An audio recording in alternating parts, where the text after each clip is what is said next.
This is NAI Global's Diving into Commercial Real Estate.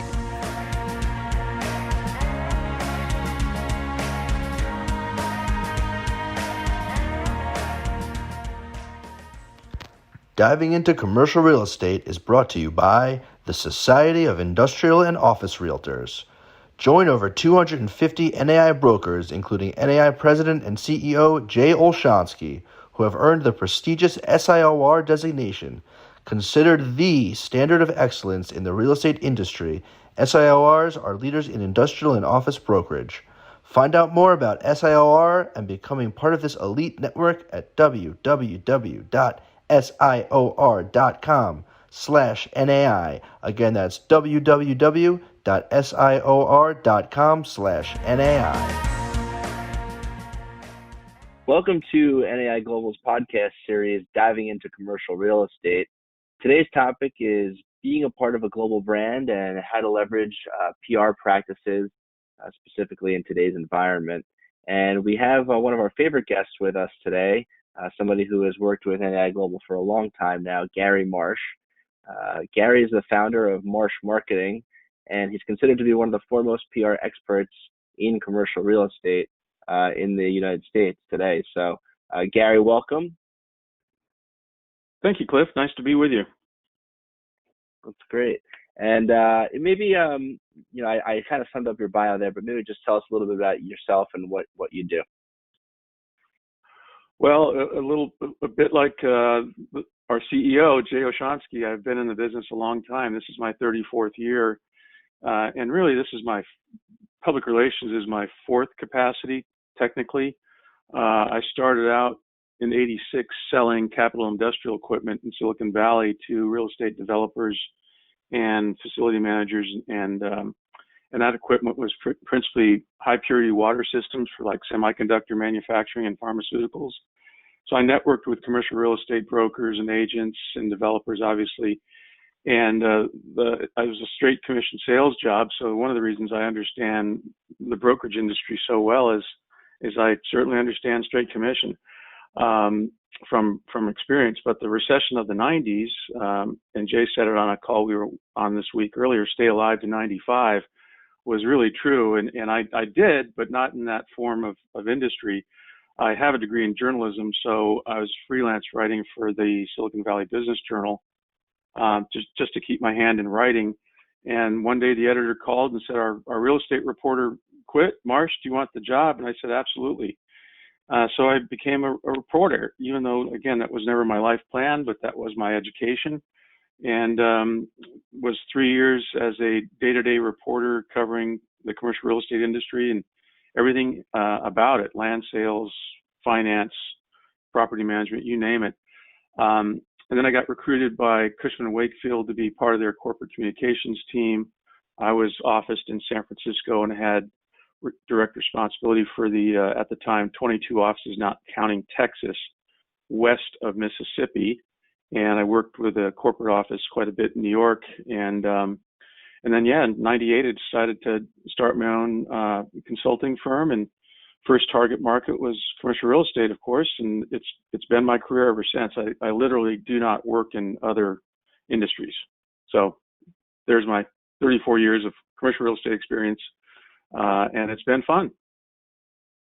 That's great. Yeah, it's amazing to hear how careers are shaped by, external circumstances, economic conditions, and I'm sure there's a lot of career shaping going on right now, but, it puts you on the path to where you are today. So that's very interesting to hear. And speaking of that, 34 years, I'm sure you've never seen a kind of a work environment that we're in right now with everything going on with COVID.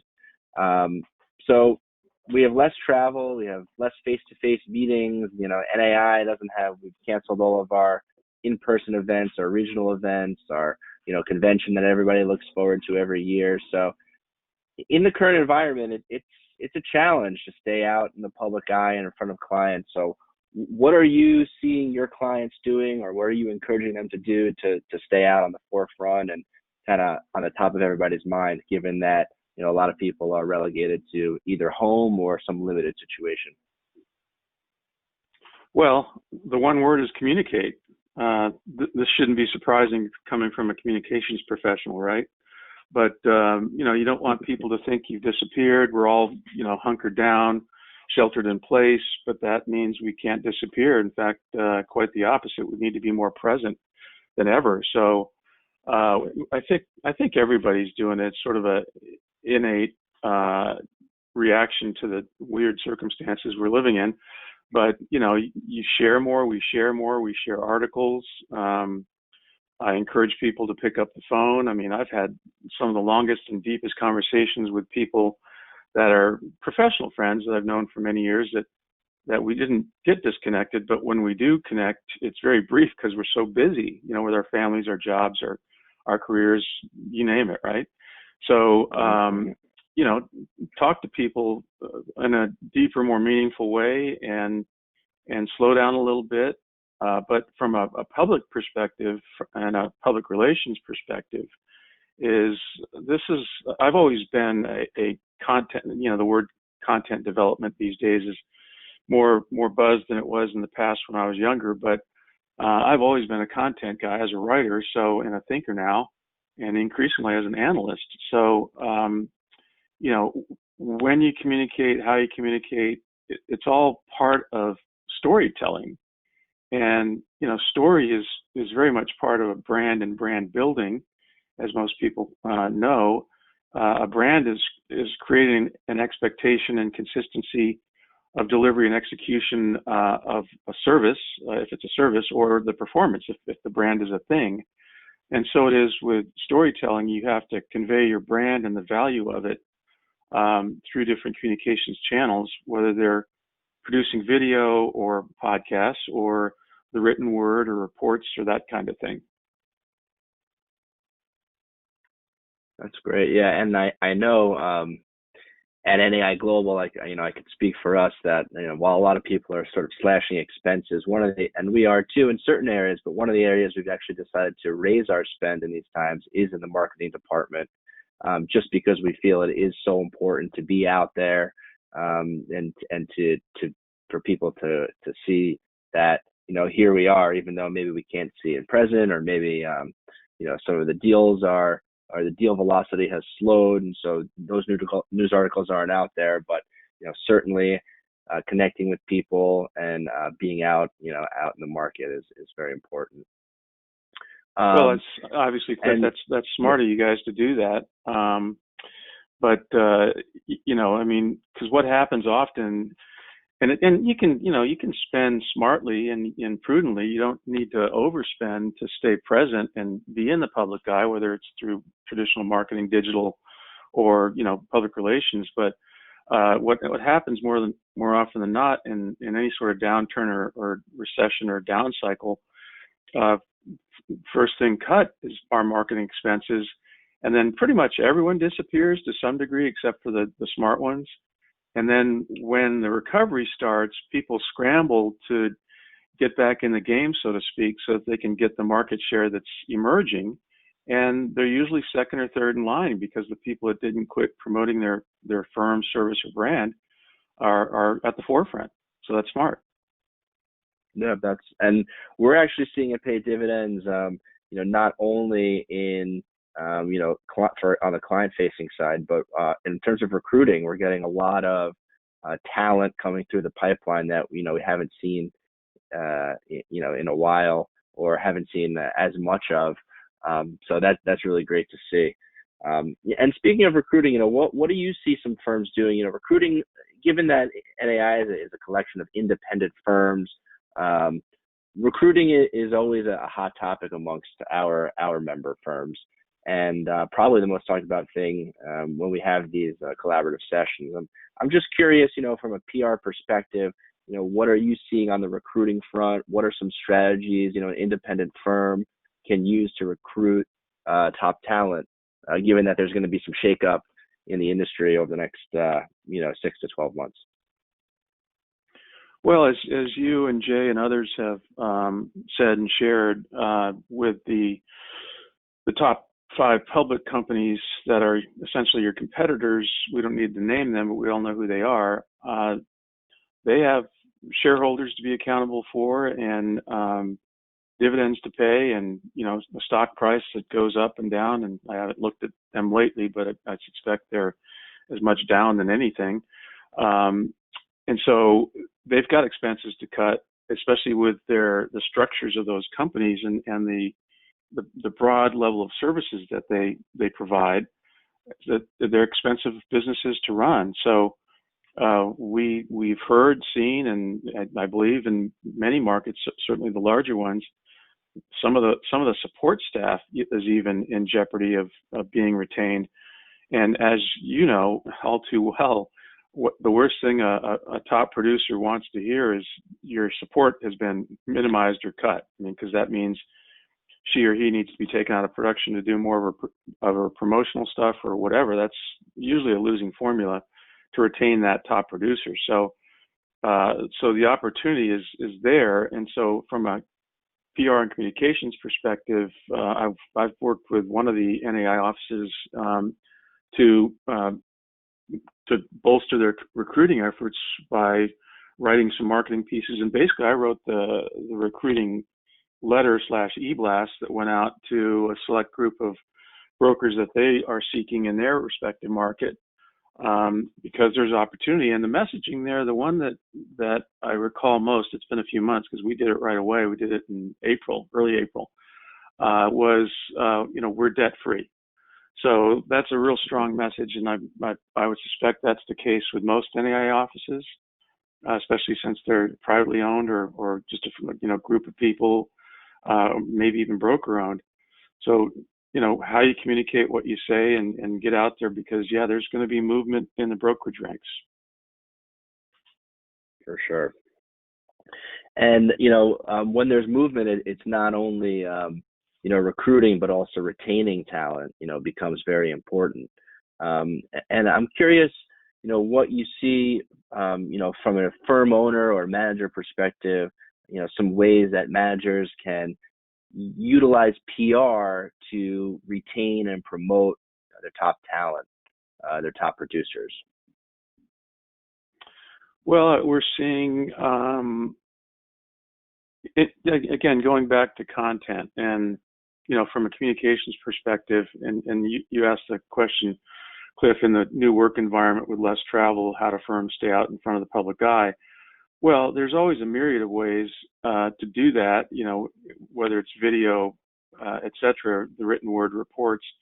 But everyone needs to remember there's competition to be heard, read, and seen. So I always recommend that one, be selective with your outreach programs. And, in other words, the question becomes, would you rather be a mile wide and a few inches deep, or known as and considered a few inches wide and a mile deep? In other words, more substance. So that's the one thing I always encourage from a tactical point of view is, I don't necessarily buy into, quote, less is more, but sometimes a little less, but more substantive is better than a lot of noise. So that's the one thing I always encourage from a broad communications and PR perspective. But supporting top producers, always a good idea. They of course want to be loved and recognized. So, but in a meaningful way. But from a support perspective, some of the firms, especially for people that producers that specialize in niches, they get their own market reports or a twice a year, annual, biannual report of what's going on in their industry, trends, some data, of course. Pretty light on the transactional stuff, other than deal volume and maybe, price per foot or cap rates. So it's all, packaged and bundled and put out, published and produced on a periodic basis, but not too often.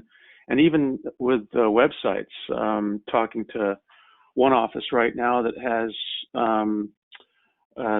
people that specialize in different verticals, even, for example, church sales, church properties. And that person is one of their, consistent top producers year in, year out. And so, they're going to get a dedicated web page.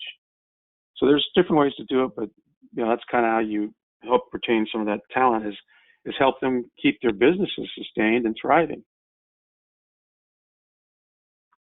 That's right. And yeah, you mentioned like church sales as a specialty, but certainly some of the information that I review, you get a ton of emails nowadays, but some of those newsletters that have specialties that we see go out throughout the network, those are the ones that I kind of stick in my mind and I read once in a while just to see what's going on in those verticals and how they're performing and et cetera, because they don't necessarily move with the market as a whole. So very interesting. Well, and as you know, it's as you said earlier in the podcast, there's going to be some shifting. So, you don't take the spots off a leopard per se, but if you've been a lifelong retail brokerage professional, do you stay in it, or do you start working with an industrial partner to cross that bridge and be in the front row for these conversions of assets to combination retail store facing shopping and back end fulfillment, because that's happening. We all know that's happening. So in other words, this is an opportunity to shift what you know and learn something new, and there's a lot of different ways to make money.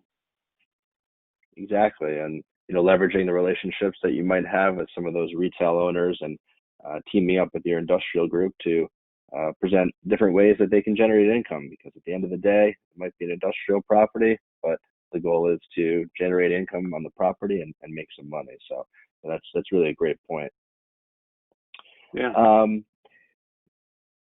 So NAI Global, as everyone knows, is the largest collection of independent real estate firms in the world.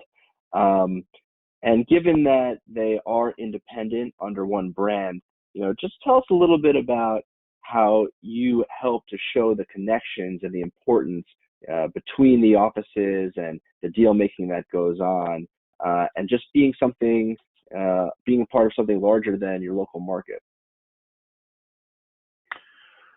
Well, as you know, I'm with your core corporate team, and especially Lindsay Fierro. I'm part of your public relations effort. I'm a big part of it, and you pay me well, so you pay me to come up with ideas, develop ideas, and so the best way, especially, I did this when I was with Cushman as a national company. We wanted to promote when we did transactional deals between two or more offices. And as it is with trend stories, we want to connect, in this case, the NAI offices with trend stories that are happening now. I'm working on a new one that is involving the push into the suburbs, secondary, tertiary markets perhaps growing because of some urban flight. But at the same time, we're going to make the argument without talking out of both sides of our mouth that hold on a second, big cities are here to stay. They're just on their heels a little bit right now, but there'll be a comeback to that respect. But we did a couple trend stories that were very COVID related, pretty much right after the pandemic hit. I mean, we did a story in May that published with that was what was going on with COVID in Asia Pacific, and we had NAI offices from Australia, New Zealand, South Korea, and the Philippines participate. And the way we did it was largely through email, partly because of the time zones and differences. Sometimes there's a phone call, certainly domestically. We also did a story again early April that was published that it said, the headline was NAI executives report from the front lines of the coronavirus. And we had 4 or 5 NAI offices and principals in those stories. I don't think it was 6, but they were from every, very broad swath of your markets: Chicago, Portland, New Mexico, 1 or 2 others. So so that my job as your PR person is to think about, look into, and explore ways that we can promote collaboration between the offices. And what I've heard from this process is, to some degree, the people that participated in the stories later tell me, quote unquote, it's like participating in the best sales meeting I was in this year, because people are truly learning from what's going on in other markets just as it is when you guys do your best practices workshops at your leadership summits or conferences where there's, you're in the same room talking. It's a very meaningful way to know what's going on in other markets and put what's going on in your market in perspective. So that's kind of what happens with some of these collaborative PR stories. And like I said, we're working on a new one. We're always looking for new ideas. That's right. And the one that you mentioned, and that was a little bit earlier on in the COVID crisis, but that was really interesting to see how, everybody was managing their properties and, getting ready for opening for their tenants. So that was a good one. Oh, that's right. Yeah, and you were in the Asia Pacific story because, that's right. You were in that story. And that was fascinating just to learn how the different countries were dealing with the approach and the lockdowns and the different, like in New Zealand's case, the four different stages of shelter in place. It's always fascinating to learn. Yeah, it's one thing to read about it on the news. It's definitely another thing to hear about it from people on the ground that are actually in the market. So very interesting. That's right. Cliff, the other thing I was going to mention was and you'd asked about it, market reports. I do produce a quarterly market report on office, industrial, and retail for one of the NAI offices. And of course, it's pride of authorship, but we think ours is better than theirs, meaning the other houses, in part because, I work nationally with you guys and have worked nationally since '95 when Cushman recruited me. But bringing in a national perspective to what's happening locally, I think, strengthens a market report, and that's one of the benefits that office gets with me contributing on their content quarterly. Yes, for sure. Well, Gary, thanks for joining us today. It was, very insightful, very interesting to learn. PR obviously a very important part of what's going on always, but certainly now as the industry shifts and things are realigned and, just important to stay out in front of everybody. So maybe give us some parting thoughts on public relations as it relates to real estate today, if you don't mind. Yeah, sure. Well, again, thank you, Cliff, for having me on the podcast and for being part of NAI Global. I am sincerely grateful that you guys are a client and I work with you. I think the people are really good at what they do, sincere, professional, fun to be around when we can be around each other. I certainly miss that and look forward to when things begin to normalize and we can get together again. But no, from a parting thought is stay present, stay out there, make sure people know who you are, what you're doing, produce good materials, be thoughtful with the content. And if you have any ideas for a PR story that might be of interest, that's perhaps nationwide or nationwide worthy, and we can tap into other offices, don't hesitate to contact me. I'm happy to go to work for you. That's great. Yeah, we're always looking for new stories that connect the offices, new ideas from all of our NAI firms.